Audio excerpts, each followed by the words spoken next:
प्रेक्षकांनो, ठरलं तर मग या मालिकेच्या आजच्या भागात अत्यंत नाट्यमय वळण पाहायला मिळालं. कोर्टाच्या सभागृहात सर्वांचं लक्ष एका रिपोर्टकडे लागलेलं असतं आणि अर्जुन चैतन्यला सांगतो, "ॲडव्होकेट गडकरी, कृपया हा रिपोर्ट सर्वांसमोर वाचून दाखवा." चैतन्य त्या मागणीला सकारात्मक प्रतिसाद देतो आणि तत्काळ उभा राहून रिपोर्ट वाचायला सुरुवात करतो. चैतन्य वाचतो, हरीश शिंदे यांच्या अधिकृत हस्ताक्षर नमुन्यांची डायरीतील नोंदीशी तुलना केल्यानंतर खालील निष्कर्ष मिळाले आहेत. एक म्हणजे डायरीत आढळलेलं हस्ताक्षर हे हरीश शिंदे यांच्या मूळ हस्ताक्षराशी जवळपास 92% प्रमाणात जुळतं. हे ऐकून प्रिया अवाक होते. तिचा चेहरा उतरतो, तर दुसरीकडे रविराज आणि सायलीचे चेहरे आनंदाने खुलतात. पुढे चैतन्य दुसरा मुद्दा सांगतो, कागद आणि शाईच्या विश्लेषणातून हे स्पष्ट होतं की ही नोंद सुमारे 2 वर्षांपूर्वी लिहिली गेली आहे. हे ऐकल्यावर दामिनीच्या कपाळावर घाम फुटतो. तिच्या चेहऱ्यावर भीती स्पष्ट दिसते. महिपतसुद्धा गोंधळलेला असतो आणि सायली मात्र यामुळे खूपच खुश होते. नंतर चैतन्य तिसरा आणि सर्वात महत्त्वाचा मुद्दा वाचतो. या हस्ताक्षरामध्ये कुठलाही खाडाखोड किंवा बदल आढळून आलेला नाही. त्यामुळे हा मजकूर हरीश शिंदे यांनीच लिहिलेला असून तो खरा प्रामाणिक आहे. कोणत्याही प्रकारचा बनावटपणा किंवा दबावाखाली लेखन झालं आहे असं आढळलेलं नाही. हा निष्कर्ष ऐकल्यावर चैतन्य थेट न्यायालयासमोर म्हणतो, "थँक यू" आणि संपूर्ण रिपोर्ट सर्वांसमोर वाचून दाखवतो. यामुळे जजसाहेबांच्या मनातील शंका दूर होते आणि प्रकरण अधिक स्पष्ट होतं.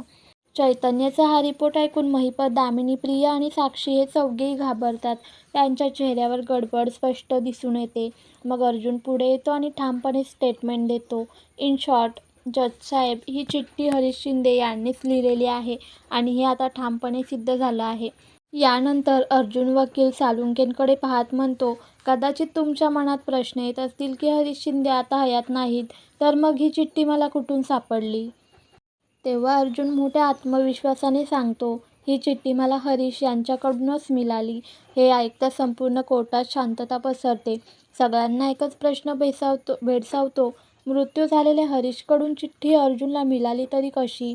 त्यावर अर्जुन खुलासा करतो, "हो, तोच हरीश जो मेल्यानंतरही पुन्हा जिवंत असल्यासारखा वागत होता आणि आपल्या जवळच्या मित्राला त्याच्या मोबाईलवरून मेसेज करत होता." हे ऐकताच महिपत अगदी मान खाली घालून बसतो.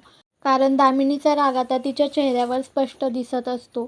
तिला अजिबात माहिती नव्हती हे सगळं काही महिपतच्या संगनमताने होतंय. ती संतापाने त्याच्याकडे पाहते. साक्षीसुद्धा आता पूर्णपणे घाबरून गेलेली असते. ॲडव्होकेट साळुंखे आता अर्जुनकडे पाहत काही बोलणार इतक्यात भाग संपतो.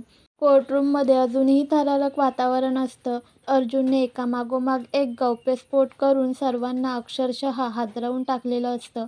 त्याचं बोलणं ऐकून सर्वजण आश्चर्यचकित होऊन एकमेकांकडे पाहू लागतात. त्यांना काहीच कळेनासं होतं. तेव्हा अर्जुन हसत म्हणतो, "नाही कळलं का? पण कळेल, लवकरच कळेल." मग अर्जुन न्यायाधीशांकडे पाहत स्पष्ट करतो, "मेलॉर्ड, हे जे मेसेजेस पाठवले गेले ते हरीश अजून जिवंत असल्याचा बनाव होता. कारण ज्याने त्यांचा खून केला त्यालाच हे सगळं लपवून ठेवायचं होतं, जेणेकरून योग्य वेळ आल्यावर पोलिसांना खोटी टीप देऊन त्याने पुन्हा हरीशचं शव उघडं पाडायला लावलं." हे ऐकल्यावर सगळे फक्त एकमेकांकडे पाहू लागतात. कोर्टात 100 प्रश्नांचा स्फोट झाल्यासारखी स्थिती होते. अर्जुन एकामागोमाग एक रहस्य उलगडत असतो आणि या आरोपांच्या जोरदार फटक्याने महिपतचा आत्मा हादरत असतो. पण अजूनही अर्जुन थेट नाव घेत नसतो. त्याची प्रत्येक गोष्ट रोखठोक असली तरी महिपतचं नाव तो मुद्दामहून टाळतो. त्या क्षणी ॲडव्होकेट साळुंखे उठतात आणि विचारतात, "ॲडव्होकेट अर्जुन सुभेदार, हरीश मेसेजेस करत होता म्हणजे काय? नेमकं काय सांगायचंय तुम्हाला?" तेव्हा अर्जुन शांतपणे उत्तर देतो, "समजेल, तुम्हालाही सगळं समजेल. फक्त अजून थोडा वेळ हवा आहे." मग तो जज साहेबांकडे विनंती करतो, "माझी विनंती आहे, हरीशचा मित्र अशोक दलवी यांना विटनेस बॉक्समध्ये बोलावण्याची मला परवानगी द्यावी." ही गोष्ट ऐकून दामिनी चकित होते. तिच्या मनात एकच विचार, अशोक दलवी आता इथे कसा आला? ती लगेच महिपतकडे शंका घेत नजर टाकते. जजसाहेब परवानगी देतात. काही क्षणातच अशोक दलवी विटनेस बॉक्समध्ये येऊन उभे राहतात. कोर्टातील सर्वजण त्यांच्याकडे आशेने पाहत असतात. अर्जुन पुढे जातो आणि विचारतो, "अशोक काका, आपली आणि हरीशची ओळख होती ना?" तेव्हा अशोक काका भावुक होत उत्तर देतात, "हो वकील साहेब, आम्ही खूप जुने मित्र. आमचं नातं फार वर्षाचं आहे." अर्जुन पुढचा महत्त्वाचा प्रश्न विचारतो. हरीशशी तुमचा शेवटचा संपर्क कधी झाला होता? तेव्हा अशोक काका थोडं थांबतात, डोळ्यात पाणी जमा होतं आणि ते हळूच म्हणतात, 3-4 दिवसापूर्वीच मला एक मेसेज आला होता. आणि मला खरंच वाटलं की हा मेसेज माझ्या त्या हरीश मित्रानेच केला आहे. हे ऐकताच कोर्टात भावनिक वातावरण निर्माण होतं. अशोक काका डोळे पुसतात. त्यांना त्यांच्या जुन्या मित्राची आठवण येते आणि सर्वांची नजर त्यांच्यावर स्थिरावते. अर्जुनची नजर मात्र थेट दामिनी आणि महिपतवर जाते. ते दोघंही आता पूर्णपणे गोंधळलेले असतात. ते एकमेकांशी नजरही मिळवत नाहीत. महिपत नजर खाली घालतो तर दामिनी चिडून त्याच्याकडे पाहते. दुसरीकडे सायली साक्षीकडे पाहत असते, पण साक्षी लगेच नजर झुकवते. तिचा चेहरा घाबरलेला असतो. तर कल्पना, जी आधीच रागात असते, आता प्रतापवर चिडलेली दिसते.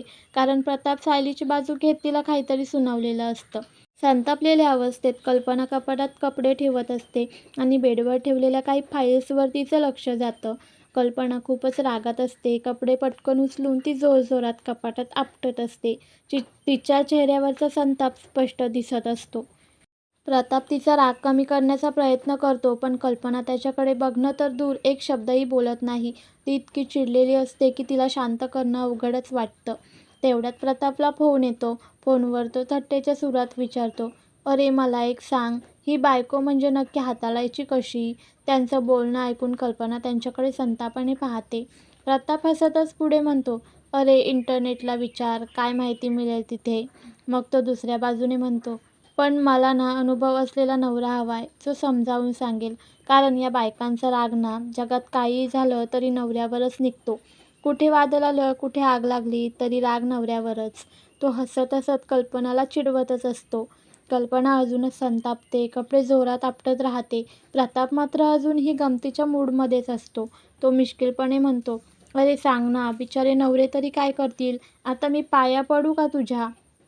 कल्पना डोळे मोठे करून त्याच्याकडे संतापाने पाहते. प्रताप मग फोनवरच म्हणतो, "अरे मी पाया पडू का तुझ्या? काही जादूची ट्रिक असेल तर सांग, नाहीतर पुस्तक तरी दे." मग स्वतःच म्हणतो, "अरे माझ्याच हाताने पुस्तक लिहावं लागणार बहुतेक, आणि त्या पुस्तकाचं नाव असेल, 'बायको एक न सुटणारं कोडं.'" इतकं बोलून तो हसतो, पण कल्पना मात्र अजिबात हसत नाही. ती कपाटाजवळ येते आणि कपडे ठेवण्याचा प्रयत्न करते, पण प्रताप मध्ये येतो. त्यामुळे संतापलेल्या अवस्थेत ती कपडे थेट बेडवर फेकते आणि तिथून निघून जाते. प्रताप तिच्या पाठीमागे बघतो आणि फोनवर म्हणतो, "अरे अरे अरे, प्रकरण खरंच चिघळलंय. आता काहीतरी जालीम उपाय शोधायलाच लागेल." आणि तो तिच्या मागे जातो. दरम्यान कोर्टात पुन्हा गंभीर वळण येतं. अशोक काका साक्ष देताना म्हणतात, "सर, 2 वर्षापासून आम्ही नित्यनेमाने मेसेजेस करत होतो.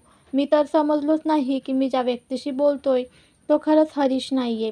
आणि हे सत्य मला या केसमुळेच समजलं की 2 वर्षापूर्वीच त्याचा खून झालेला होता."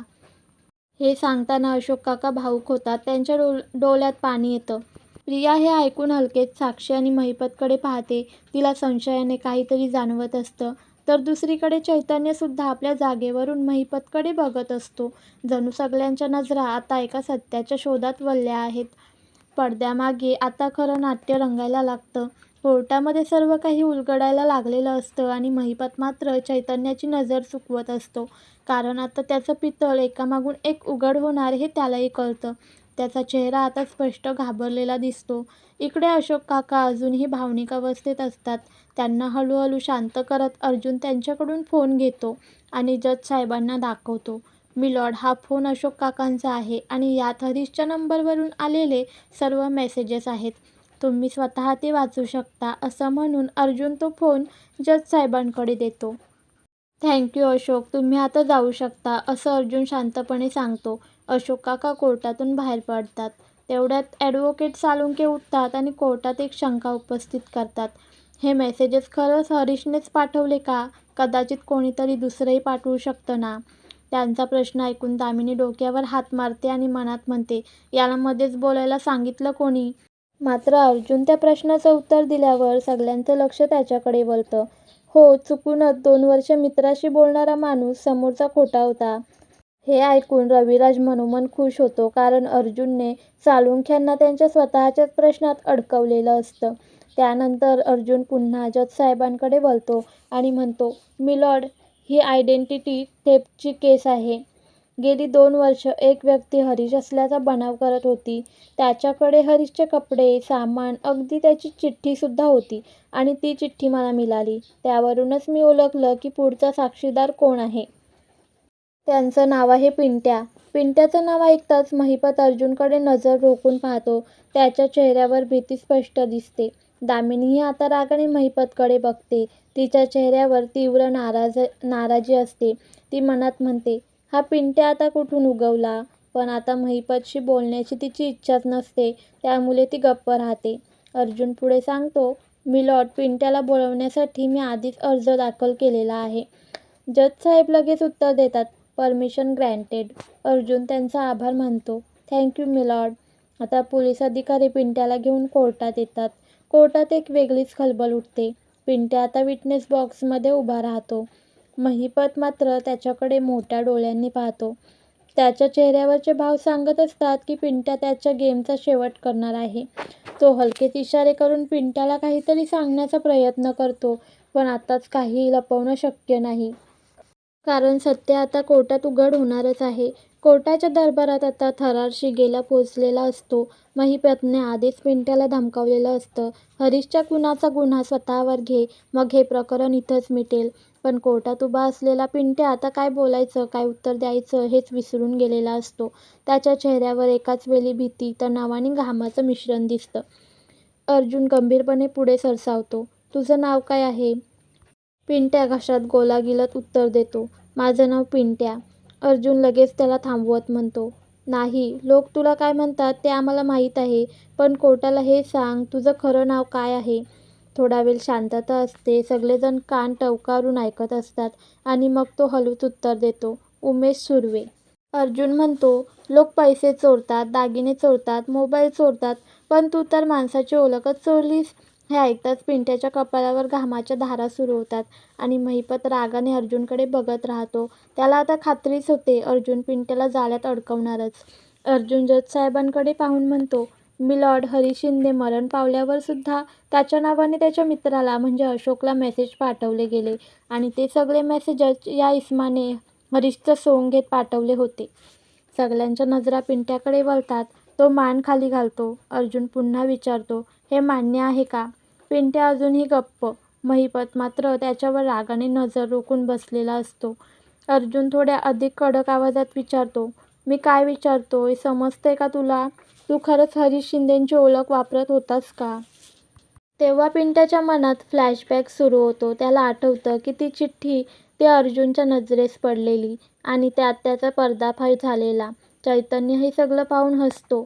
साक्षीकडे आणि दामिनीकडे नजर टाकतो आणि मग महिपतकडे. महिपत मात्र रागाने चैतन्यकडे खुन्नसी नजरेने बघतो. कोर्टातला तणाव जणू श्वास रोखून टाकतो. पिंट्या घाबरलेला थरथरतो आणि शेवटी अर्जुनच्या प्रश्नाला उत्तर देतो, हो, मीच होतो. मीच हरीश शिंदेंच्या मोबाईलवरून मेसेजेस करत होतो. जणू कोर्टात एकच स्फोट झाल्यासारखा सगळे डोळे विस्फारून पिंट्याकडे पाहतात. अर्जुन लगेच पुढचा प्रश्न विचारतो, का केलं असं? एक अंडर कन्स्ट्रक्शन बिल्डिंग, हरीशचं सामान, तू तिथे राहायला का गेलास? पिंट्या गोंधळतो. महिपतच्या चेहऱ्यावर थोडं समाधान दिसतं. हा आता माझ्याच मनासारखं बोलेल. पण अर्जुन थांबत नाही. उत्तर दे, काय कारण होतं? का केलंस हे सगळं?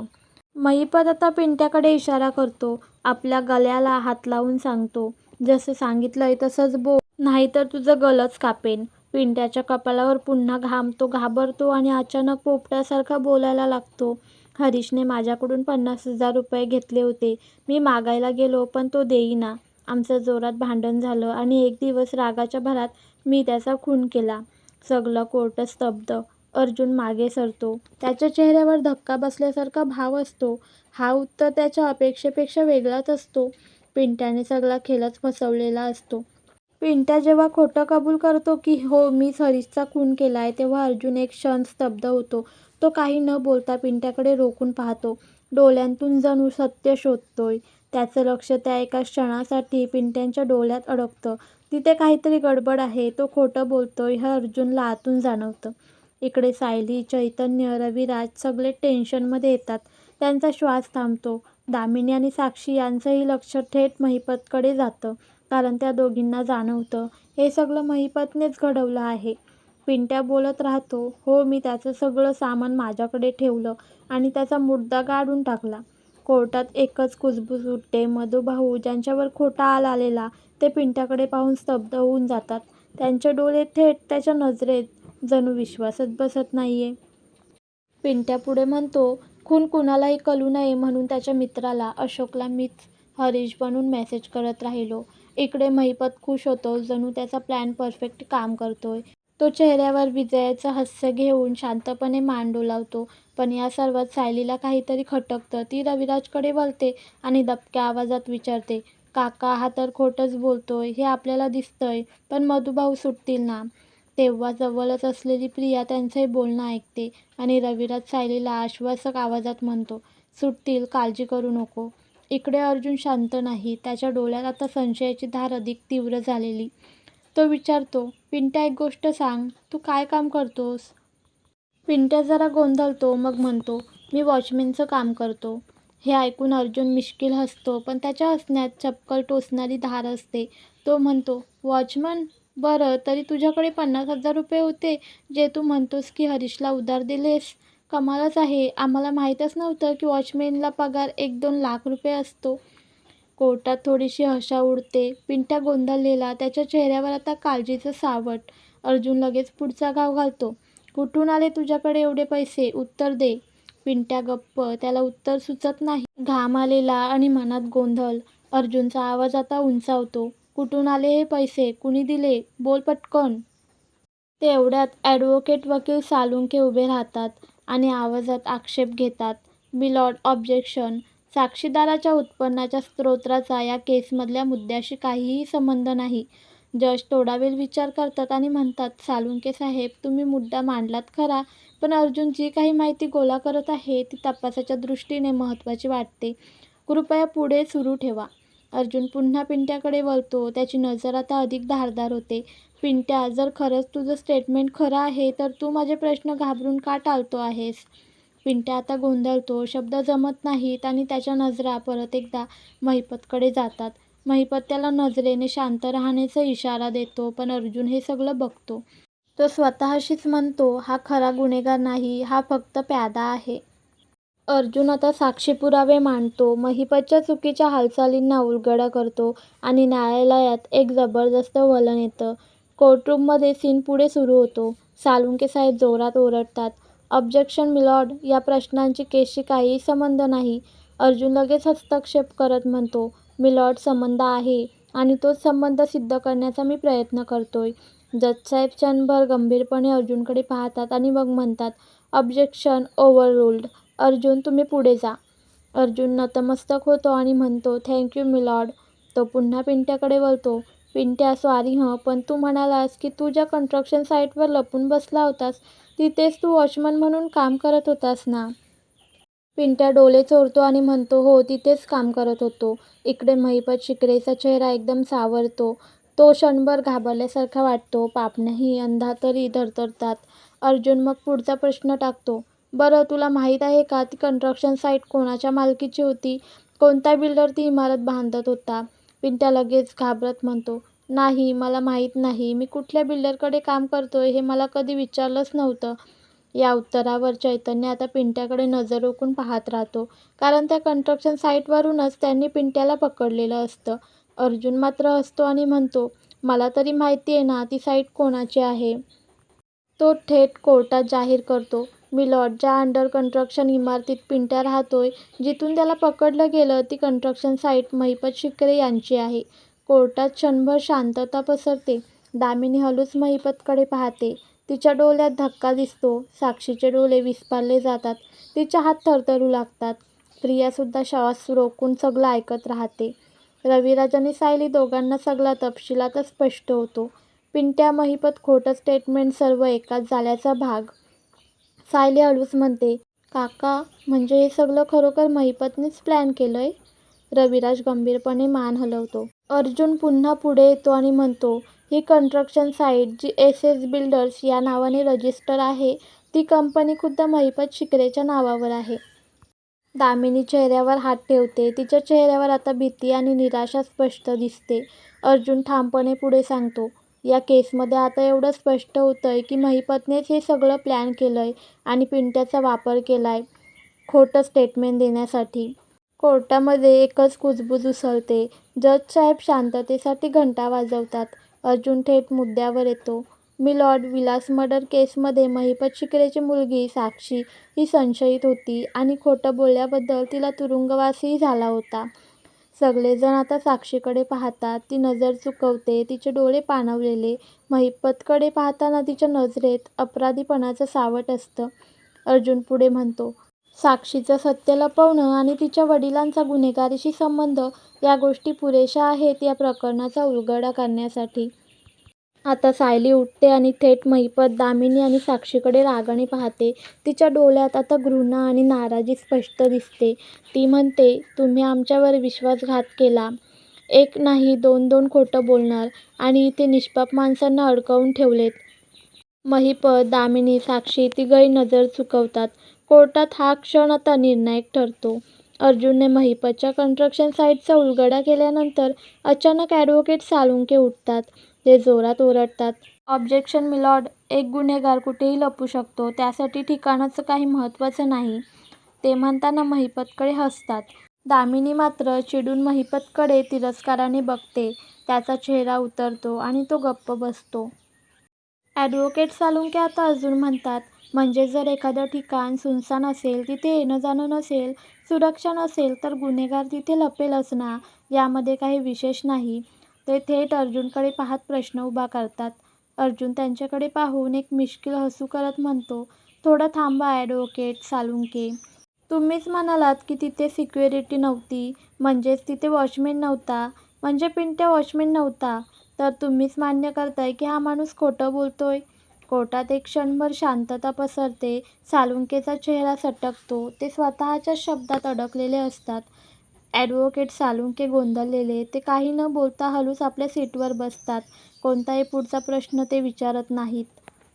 अर्जुन पुढे म्हणतो, मिलॉर्ड, आता मी कोर्टाला हे नमूद करू इच्छितो की विलास मर्डर केस आणि हरीश शिंदे मर्डर केस या दोन्ही प्रकरणांमध्ये एक समान गोष्ट आहे आणि ती म्हणजे महिपत शिखरे यांचं नाव. सगळेजण चकित. महिपतचा चेहरा जरा अधिकच काळवंडलेला. मधुभाऊ गंभीरपणे अर्जुनकडे पाहत राहतात. अर्जुन हातात फाईल घेत पुढे म्हणतो, हे केवळ योगायोग नसू शकतात. जेथे जेथे खून झाले तेथे खोटं बोललं गेलं. त्या प्रत्येक ठिकाणी त्या व्यक्तीचा थेट किंवा अप्रत्यक्ष संबंध आहे. महिपत पायातली ताकद हरून बसल्यासारखा बसून राहतो. त्याचा चेहरा आता ओलसर झालेला. अर्जुन हात जोडून कोर्टाकडे विनंती करतो, मिलॉर्ड, मी कोर्टाला विनंती करतो की महिपत शिखरे यांच्या आश्रमाशी संबंधित सर्व मृत्यू प्रकरणांची कसून चौकशी करण्यात यावी. कारण आता केवळ संशय नाही, तर त्यामागे गुन्हेगाराचा ठसा आहे. महिपतला हा झटका बसतो. त्याचे हात थरथरू लागतात. साक्षी डोळ्यात पाणी घेऊन बसलेली असते. तिचा आत्मविश्वास हरवलेला असतो. प्रियाही आता डोळे विस्फारून साक्षीकडे पाहत असते. सायली आणि रविराज हलकेच एकमेकांकडे बघतात. दोघेही हळूच समाधानाने मान हलवतात. अर्जुन पुन्हा म्हणतो, महिपत शिखरेंनी आपली पालमुलं इतकी खोलवर रोवली आहेत की तो प्रत्येक गुन्ह्याच्या मागे सावलीसारखा आहे आणि हरीश शिंदेंच्या खुनात पिंट्यासारख्या व्यक्तींना वापरून तो स्वतःला निर्दोष ठरवण्याचा प्रयत्न करतोय. तो कोर्टाकडे बोट दाखवत ठामपणे म्हणतो, पण आता न्यायालयाला खरा चेहरा समजतोय. जजसाहेब गंभीर आवाजात म्हणतात, कोर्ट या प्रकरणात पुढील सुनावणीसाठी पुरावे सखोल तपासणीसाठी पाठवतो आणि महिपत शिखरे यांच्यावर सखोल चौकशीचे आदेश देतो. या भागात अर्जुनने महिपतला कायदेशीर आणि बौद्धिक पातळीवर एक प्रकारे गुडघ्यावर आणलं आहे. त्याच्या युक्तिवादांनी संपूर्ण कोर्टाचं लक्ष गुन्हेगारांकडे वळवून दिलं आहे. महिपतवर अर्जुनने एकावर एक पुरावे सादर करून त्याची कुंडलीच उघड केली होती. आता कोर्टात उपस्थित प्रत्येकाच्या मनात एकच विचार उमटतो, कसा माणूस आहे हा महिपत. इतका निर्दयी, इतका घातकी आणि त्यानेच हरीशचा खून केला असणार हे आता सगळ्यांना स्पष्ट होतं. या साऱ्या साक्ष्यांमुळे प्रत्येक जण अस्वस्थ होतो. हळूहळू दडपण सगळ्यांच्या चेहऱ्यावर दिसायला लागतं. मधुभाऊंचे डोळे सायलीकडे वळतात आणि त्यांनी जणू एक प्रश्नच विचारलेला असतो, खरंच हा महिपत दोषी आहे का? सायली त्यांच्या नजरेत पाहून एक छोटासा इशारा करते. ती हलकेच मान हलवते आणि म्हणते, सगळं ठीक होईल. अर्जुन आहेत ना? चैतन्य त्यांच्या मागे उभा राहून गालातल्या गालात हसतो. त्याच्या चेहऱ्यावर अर्जुनबद्दलचा अभिमान स्पष्ट झळकत असतो. अर्जुनच्या तडाखेबाज युक्तिवादांनी सगळ्याच बाजूंनी महिपतला जाळ्यात अडकवलं होतं. सायली आता आतून भारावून गेलेली असते. तिच्या चेहऱ्यावरचा आनंद स्पष्ट दिसतो. अर्जुन ज्या आत्मविश्वासाने कोर्टात बोलतो त्या शब्दात तो सत्याची मांडणी करतो. ते सगळं पाहून सायलीला वाटतं, हा फक्त वकील नाही, हा तर तिचं संपूर्ण आयुष्य आहे. ती स्वतःशीच हसते आणि हलकेच मनात म्हणते, अर्जुन सर, माझे डॅशिंग अर्जुन सर. तिच्या चेहऱ्यावर एक नाजूक कळी खुलते आणि ती भरलेल्या कोर्टात अगदी प्रेमाने अर्जुनकडे पाहत राहते. त्या नजरेत भावना, प्रेम आणि गर्व यांचा एक सुंदर संगम असतो. कोर्टातील विजयानंतर अर्जुन आणि सायली दोघं घरी परततात. घरात शांती आहे, पण त्यांच्या मनात मात्र भावनांचा धुमस्त जलप्रवाह सुरू असतो. सायली अजूनही त्या क्षणांतून बाहेर आलेली नसते. अर्जुनने ज्या प्रकारे न्याय मिळवून दिला त्या प्रत्येक आठवणी तिच्या डोळ्यासमोरून जात होत्या. सायलीच्या हृदयात आता एकच भावना, प्रेम, नितळ, निर्मल आणि अतूट. ती हळूच आपल्या बॅगेतून एक सुंदर लाल गुलाबाचं फूल काढते, जणू तिच्या हृदयाचं प्रतीकच. अर्जुन खोलीत जातो तेवढ्यात सायली मागून आवाज देते, हिरो पलट. अर्जुन थोडासा चकित होतो, वळून पाहतो आणि समोर सायली गुडघ्यावर बसलेली, हातात तो गुलाबाचं फूल. तिचा चेहरा थरथरत असतो, पण डोळ्यात एक निखळ विश्वास असतो. सायली म्हणते, अर्जुन, मी तुझ्या प्रेमात वेडी झालीये पूर्णपणे. मला काही समजत नाही आता. तू कोर्टात कसा बोलतोस, लोकांसाठी कसा उभा राहतोस, अन्यायाविरुद्ध लढतोस.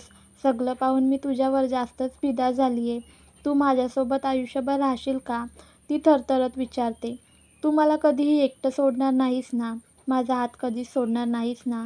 मी मरेपर्यंत फक्त तुझीच राहायची आहे. तूही राहशील का माझ्यासोबत? अर्जुन आता स्तब्ध होतो, डोळ्यात पाणी. तो हळूच तिच्यासमोर बसतो, सायलीच्या डोळ्यात डोळे घालतो आणि एका हळुवार आवाजात म्हणतो, सायली, मी तुला कधीच सोडणार नाही. तुझा हात धरलेला आहे आणि तो शेवटच्या श्वासापर्यंत धरलेलाच राहील. मी तुझा आहे, आज, उद्या आणि सदैव. ते दोघं एकमेकांना मिठी मारतात. वातावरण भरून जातं प्रेमाच्या, विश्वासाच्या आणि एका नवीन प्रवासाच्या सुरुवातीने.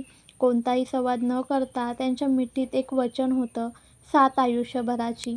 तर प्रेक्षकांनो, पुढील भागात पाहत रहा अर्जुन आणि सायलीचं नवं आयुष्य. महिपतच्या अटकेनंतर कोर्टातली पुढील धक्कादायक ट्विस्ट आणि अजून काही अनपेक्षित खुलासे. पाहत रहा तुमची आवडती मालिका आणि चॅनलला सबस्क्राईब करायला विसरू नका.